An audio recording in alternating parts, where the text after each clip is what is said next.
Hello and welcome into my 2022 MLB mock draft. At number 1 to the Orioles, I have Jackson Holliday. Jackson Holliday is the son of former big leaguer Matt Holliday, like a lot of other players in this draft, including Druw Jones.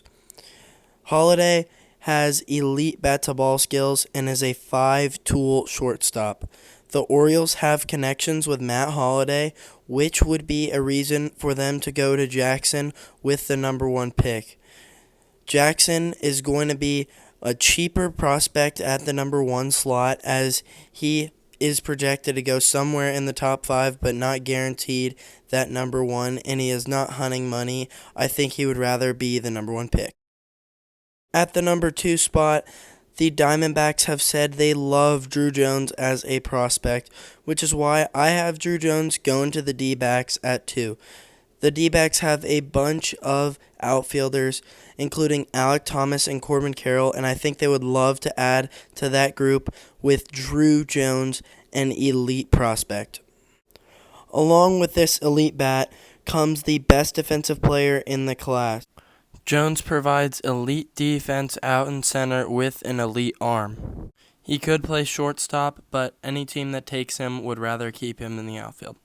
Like I mentioned with Holliday, Druw Jones also has elite pedigree, as his dad hit more than 400 homers in the majors and won over 10 Gold Gloves.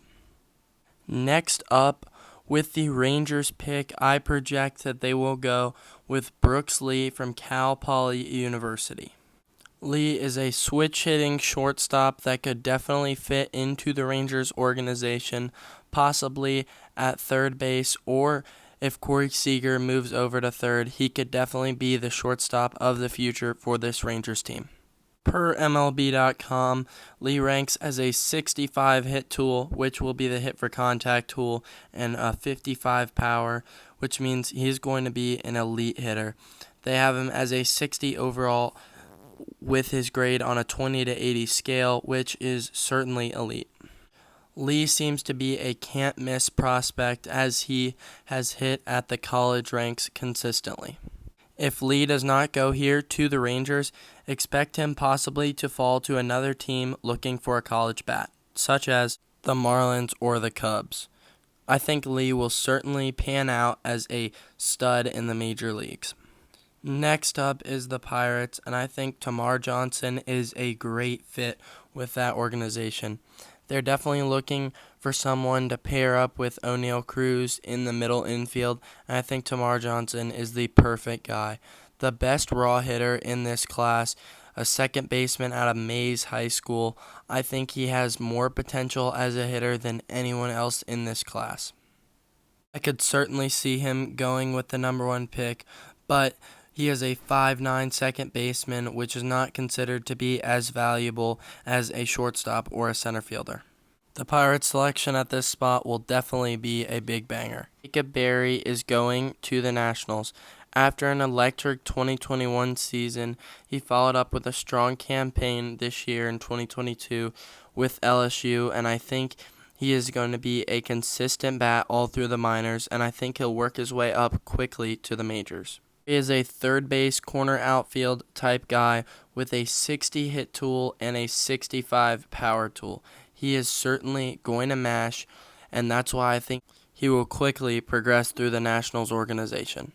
Next up is the Marlins, and without a catcher of the future to catch their elite staff, I think Kevin Parada is the perfect fit. As a college bat, he will make his way quickly through the organization because he's already gotten a chance to develop in one of the best college programs in the country at Georgia Tech.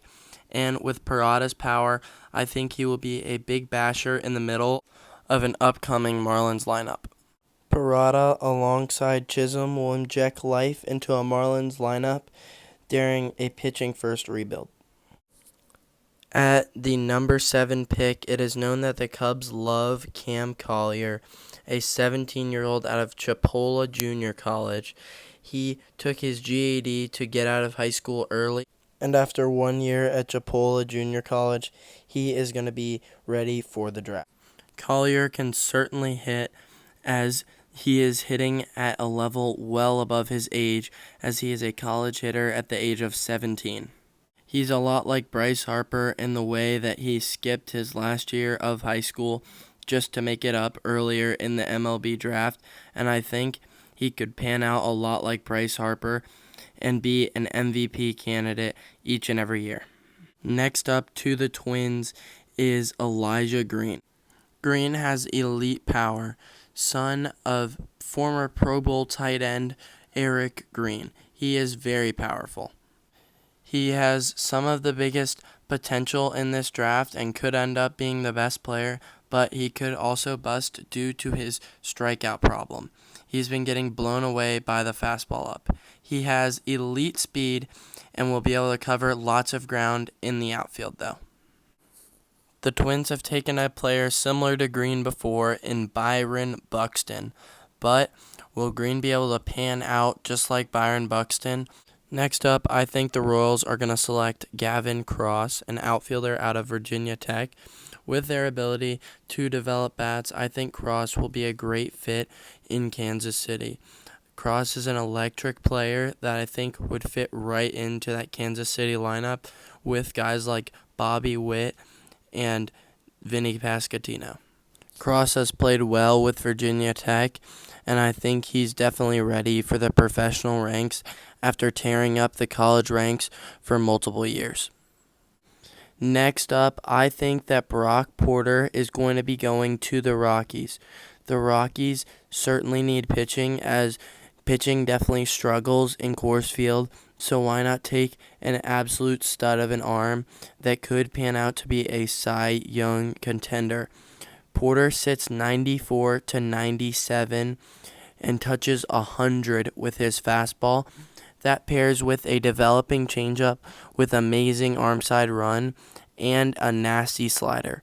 Porter could definitely be a big-time pitcher for this Rockies team and could give them a break to have an elite ace and a staff that can shut down offenses even at Coors Field.